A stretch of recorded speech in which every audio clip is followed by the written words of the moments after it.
अस्सलाम वालेकुम। उम्मीद करता हूँ आप सब दोस्त ठीक होंगे। अच्छा, तो आज की वीडियो हमारी जिस टॉपिक पे है वो है पोर्टुगल में फ़ाइल लॉक करवाना। आपने अक्सर सुना होगा जी, पोर्टुगल में हम लोग हैं, हमने फ़ाइल लॉक करवाई हुई है। या दूसरे दोस्त कहते हैं कि हम पहुंचेंगे तो कैसे उधर अपने कागज़ वगैरह बनवा सकते हैं, कैसे आप पोर्टुगल का रेजिडेंस कार्ड ले सकते हैं। तो इसी टॉपिक पे आज की वीडियो है। कोशिश करूँगा ज़रा छोटी छोटी हो, जनरल मालूमात आपको दे दें। इसमें बेसिकली हम लोग जो है ना वो दो तीन चीज़ें डिस्कस करेंगे। पहले ये कि कौन कौन से आपको डॉक्यूमेंट्स चाहिए होते हैं। दूसरा ये कि क्या वो डॉक्यूमेंट्स सारे जो हैं वो किस तरह मिलते हैं, किस किस जगह से मिलते हैं। ठीक है, तो जल्दी जल्दी हम इसको कवर करते हैं। तो सबसे पहली जो चीज़ है वो तो है जी कि इधर पोर्टुगल में एक डिपार्टमेंट है जिसका नाम है सेफ। सेफ जो है वो इधर की इमिग्रेशन है। जिस तरह इमिग्रेशन डील करती है दूसरे कंट्रीज़ में, इस तरह जो इधर की इमिग्रेशन है उसको ये लोग सेफ बोलते हैं। ठीक है, जो भी आपके डॉक्यूमेंट्स हैं, जो कुछ भी है, आपने सेफ के ऑफिस में ही जमा करवाना है और सेफ ने ही आपके सारे डॉक्यूमेंट्स को डील करना है। अच्छा, अब सेफ का जो सिस्टम है, वो जो फाइल लॉक का सिस्टम है, वो सारा ऑनलाइन सिस्टम है। आपको कहीं जाने की ज़रूरत नहीं है, कुछ भी करने की ज़रूरत नहीं है।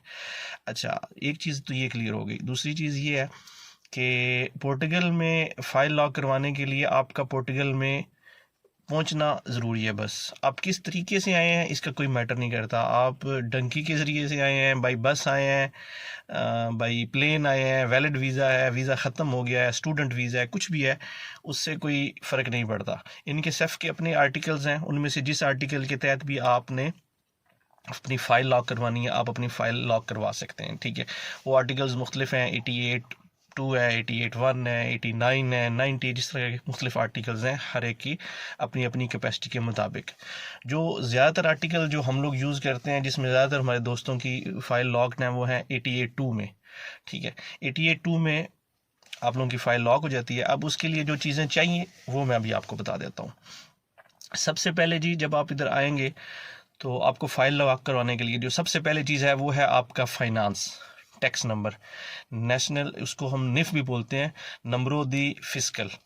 ठीक है, नंबरो दी आइडेंटिफिकाओ फिस्कल, निफ उसको निकनेम में बोलते हैं, पोर्टुगीज़ में उसको कॉन्ट्रीवेंता भी बोलते हैं। ठीक है, और शार्ट में उसको निफ नंबर भी बोलते हैं। ठीक है, तो इधर जो है वो मुख्तलिफ जगह पे फाइनेंस के ऑफिस बने हुए हैं। ठीक है, अगर आप गूगल पे भी लगाएंगे कि नियर बाई फाइनेंस ऑफिस, तो आपको उसकी लोकेशन, आपके करीब तरीन जो भी लोकेशन है वो आपको मिल जाएगी। अच्छा, तो अब आपने फाइनेंस के ऑफिस में जब जाना है, फाइनेंस का जो नंबर है वो हासिल करने के लिए, उसके लिए आपको आपके पास तीन चीज़ें बेसिकली होनी चाहिए। सबसे पहले आपका पासपोर्ट होना चाहिए। दूसरे नंबर पे आपके पास आपका जो पाकिस्तान से है अगर, तो आपको पाकिस्तान का आईडी कार्ड होना चाहिए जिसके ऊपर आपका एड्रेस लिखा हो, क्योंकि पासपोर्ट के ऊपर एड्रेस नहीं लिखा होता। तो उनको बेसिकली चाहिए आपका एड्रेस। एड्रेस आपका उनको कहाँ से मिलेगा? आपके आईडी कार्ड से। ID card legal government document है जिसके ऊपर आपका एड्रेस मेंशन्ड है। तो दो चीज़ें होगी। तीसरा आपको चाहिए साथ में कोई भी पोर्टुगल का, जिसके पास टीआरसी कार्ड है तो भी चलेगा, अगर पोर्टुगल का पासपोर्ट है तो भी चलेगा। एक आदमी आपको चाहिए एज आ गारंटर। मैं दोबारा रिपीट कर रहा हूँ, टीआरसी कार्ड हो 2 साल वाला या 3 साल वाला, या पासपोर्ट हो, सेम है, कोई फ़र्क नहीं पड़ता। उसने बस आपके साथ एज आ गारंटर जाना है। उसने उधर जाके गारंटी देनी है कि मैं इस आदमी की गारंटी देता हूँ, इसका निफ नंबर इशू कर दें। उसमें उस आदमी का कोई नुकसान नहीं है, कोई चीज़ नहीं है, कुछ भी नहीं है। बस उसने सिर्फ आपके साथ अपना टाइम निकाल के जाना है। उससे उन्होंने कुछ भी नहीं लेना। उसने अपना बस उधर जाके अपना कार्ड या अपना पासपोर्ट जो भी उसके पास है वो उसने देना है।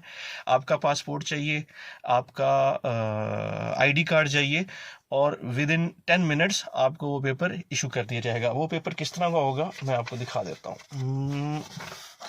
ये है जी पेपर, इसको कहते हैं फाइनेंस का पेपर। ठीक है जी, इस तरह का पेपर होता है।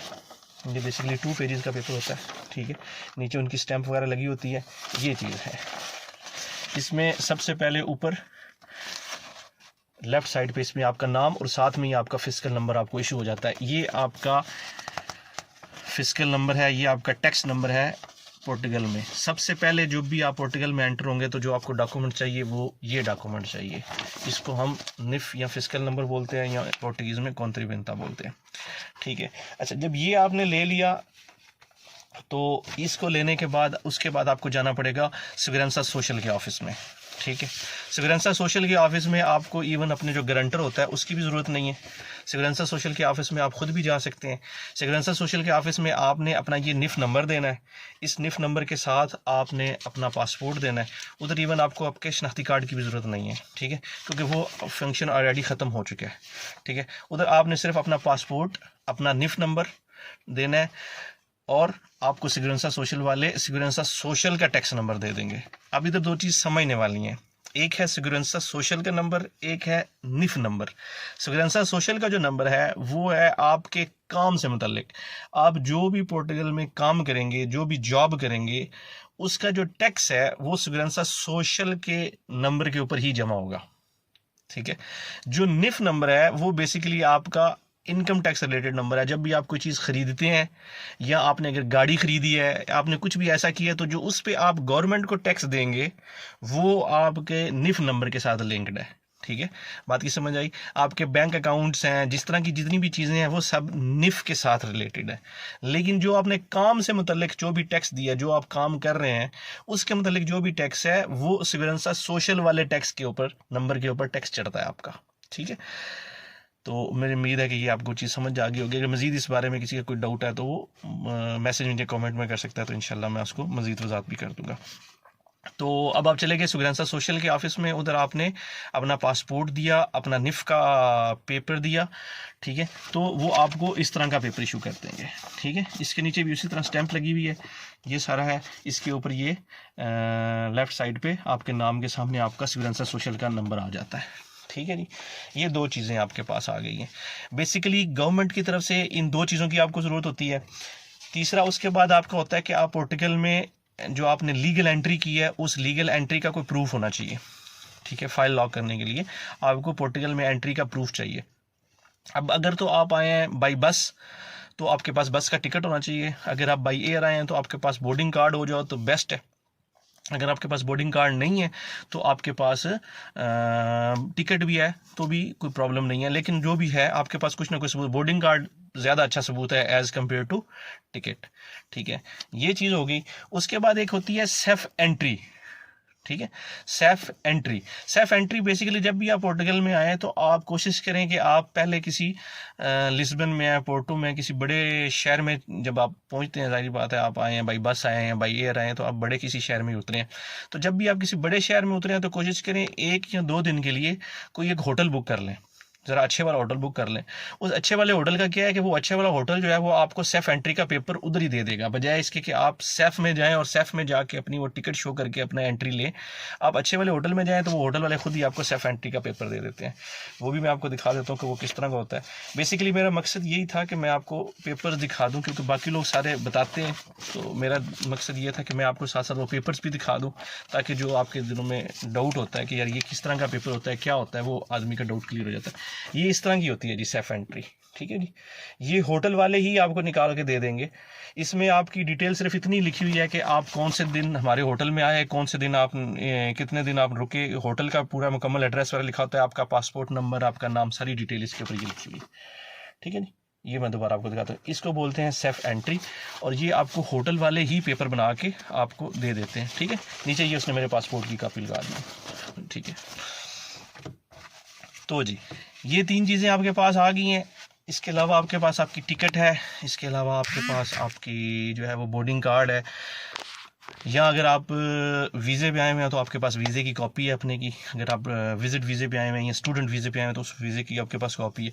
ये सारी चीज़ें आपने स्कैन कर लेनी है। ये सारी चीज़ें स्कैन करके तो सेफ की वेबसाइट पे जाके, उस वेबसाइट पे जाके आपने ख़ुद अगर चाहें तो भी बना सकते हैं, या अगर आपको इतना नहीं पता है तो किसी और को बोलें तो वो आपकी फ़ाइल लॉक कर सकता है। फ़ाइल लॉक का कोई ख़र्चा नहीं है, फ़ाइल लॉक फ्री है, विदाउट एनी कास्ट है। फ़ाइल लॉक का कोई ख़र्चा नहीं है। अगर आप कंप्यूटर जानते हैं, थोड़ा बहुत भी पढ़े लिखे हैं, तो आपको सिंपल अपनी जो भी ईमेल आईडी है उस ईमेल आईडी को यूज़ करते हुए सेफ के ऊपर अपनी आईडी बनानी है, ठीक है। सेफ की आईडी के लिए आपको सिर्फ और सिर्फ एक वैलिड ईमेल आईडी चाहिए। आप अपना वैलिड ईमेल आईडी उधर लगाएंगे तो आपका सेफ का आईडी बन जाएगा। उस सेफ की आईडी से अंदर लॉगिन करेंगे तो उधर आप अपना आर्टिकल को चूज़ करके उसके अंदर सारे आगे से फिर अटैचमेंट्स आ जाएंगे कि आपने कौन कौन सा डॉक्यूमेंट अटैच करना है। यही जो डॉक्यूमेंट्स मैंने आपको आपको बताएं, इन सब डॉक्यूमेंट्स के अलग-अलग खाने हैं, ठीक है। आपने हर एक के साथ एक एक डॉक्यूमेंट अटैच करते जाना है, जो वो आपको बताता जाएगा कि इस जगह पे आपने अपना जो आपने फाइनेंस से अपना निफ नंबर लिया वो उसका अटैच करें, इस जगह पे सिग्नेचर सोशल अटैच करें, इस जगह पे अपने पासपोर्ट को अटैच करें, इस जगह पे अपने वीज़े को अटैच करें, इस जगह पे आप अपनी सेल्फ एंट्री को अटैच करें। अच्छा, अब इसमें एक चीज़ और है जो कन्फ्यूजन क्रिएट करती है, वो ये है कि कुछ लोग समझते हैं कि कॉन्ट्रैक्ट जो है, जॉब कॉन्ट्रैक्ट जो है वो ज़रूरी है। जॉब कॉन्ट्रैक्ट अगर आपके पास है, मिल गया है तो बहुत अच्छा है, लेकिन जॉब कॉन्ट्रैक्ट का बेसिकली प्रॉब्लम ये होता है कि जॉब कॉन्ट्रैक्ट अमूमन लोग कहते हैं कि जी सेल्फ एंट्री के बगैर जो जॉब कॉन्ट्रैक्ट आपको देते हैं वो कहते हैं जी हम आपको जॉब कॉन्ट्रैक्ट देंगे, फाइल लॉक करके देंगे, वो आपसे अच्छे खासे पैसे मांगेंगे, ठीक है। फाइल लॉक करने के लिए जॉब कॉन्ट्रैक्ट की ज़रूरत नहीं है, आप बगैर जॉब कॉन्ट्रैक्ट के भी फाइल लॉक कर सकते हैं, ठीक है। लेकिन अगर आपको जॉब कॉन्ट्रैक्ट मिल जाता है कहीं से, वो कहता है जी मैं आपको जॉब कॉन्ट्रैक्ट दे देता हूँ, तो वेल एंड गुड है, वो जॉब कॉन्ट्रैक्ट भी लें, वो भी इसके साथ अटैच कर दे। जॉब कॉन्ट्रैक्ट इसके साथ अटैच करके और उसके बाद ये सारी चीज़ें अटैच करके आपने अपना एक्सप्रेशन ऑफ इंटरेस्ट सबमिट कर देना है।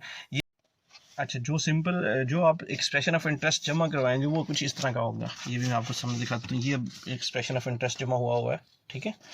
ये चीज़ है, ये इसमें पहले पेज पे आपकी सारी डिटेल लिखी हुई है, आपका नाम, passport number, date of birth वगैरह सारा कुछ लिखा हुआ है। और ये साथ में जो दूसरा पेज है, इसमें सारी आपके वो जो ब्लैंक्स हैं जिनमें आपके जो जो डॉक्यूमेंट्स आपने अटैच किए हैं, ये सारे वो डॉक्यूमेंट्स अटैच आगे शो कर रहा है कि ये डॉक्यूमेंट्स आपके इसके अंदर अटैच, ठीक है। अब जो चीज़ मेन है वो ये है कि ये इसके ऊपर आपको एक IM नंबर इशू हुआ है। जब आपने एक्सप्रेशन ऑफ इंटरेस्ट सबमिट कर दिया है तो आपको एक IM नंबर इशू हो गया है। इस IM नंबर को लेके जॉब कई दफ़ा ढूंढने में ज़रा आसानी हो जाती है। क्यों, आप वैसे किसी को बोलते हैं मुझे काम चाहिए, तो वो आपको बोलतेगा कि आपकी सेल्फ एंट्री हुई है कि नहीं, आपके पास एक्सप्रेशन ऑफ इंटरेस्ट यानी आपका हुआ है कि नहीं हुआ। तो अगर आप बोलेंगे कि हाँ मेरा रेडी हुआ है, तो वो फिर आपसे वो फाइल लॉक वाला वो खर्चा, वो चीज़ें आपकी बच जाएंगी।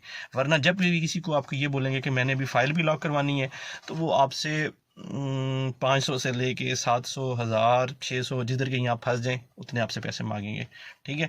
और उन सारे पैसों में वो करेंगे क्या, वो एक अपनी कंपनी, जो भी उनके पास कंपनी है, उसका एक जॉब कॉन्ट्रैक्ट देंगे आपको। बाकी आपके साथ एक दिन जाके वो फिस्कल वाले फाइनेंस के ऑफिस में आपसे आपका फिस्कल नंबर इशू करवाएंगे, सिक्योरो का नंबर इशू करेंगे। बाकी सारे डॉक्यूमेंट्स तो आपने खुद उनको देने ही देने हैं। सेल्फ एंट्री आपने खुद उनको देनी है, पासपोर्ट, वीज़ा, वो सारे डॉक्यूमेंट्स आपके पास पहले मौजूद है। तो क्यों आप 500 या 700 जो है यूरो वो ज़ाया करेंगे। तो इसलिए ये सारी इन्फॉर्मेशन आपको देने के लिए वीडियो बनाई थी। उम्मीद करता हूँ कि इससे इंशाल्लाह काफ़ी सारे दोस्तों का फ़ायदा होगा, ख़ासतौर पे जो लोग थोड़ा बहुत कंप्यूटर को यूज़ करते हैं। या मोबाइल पे भी कर सकते हैं, ज़रूरी नहीं है कि आप कंप्यूटर यूज़ करें, या मोबाइल पे भी कर सकते हैं। मोबाइल पे भी उसी तरह ईजी है। तो इसमें अगर मज़ीद कोई ऐसी चीज़ हो जिसकी आपको समझ ना आई हो, या कोई ऐसी मसला हो जिसको आपको मज़ीद आपको उसकी तफसील चाहिए हो, तो आप नीचे वीडियो में कमेंट कर सकते हैं। मेरी वीडियो को लाइक कीजिएगा, वीडियो को शेयर कीजिएगा। चैनल अभी थोड़ा नया है तो काइंडली सब्सक्राइब भी कीजिएगा। और अगर आपको स्पेसिफ़िक किसी टॉपिक पे मज़ीद इन्फॉर्मेशन या चाहते हैं कि इसी टॉपिक पे हम मज़ीद वीडियोज़ बनाएं, तो नीचे बताइएगा, ज़रूर उस टॉपिक पे वीडियो बनाएंगे। बहुत शुक्रिया, अपना ख्याल रखिएगा। Thank you.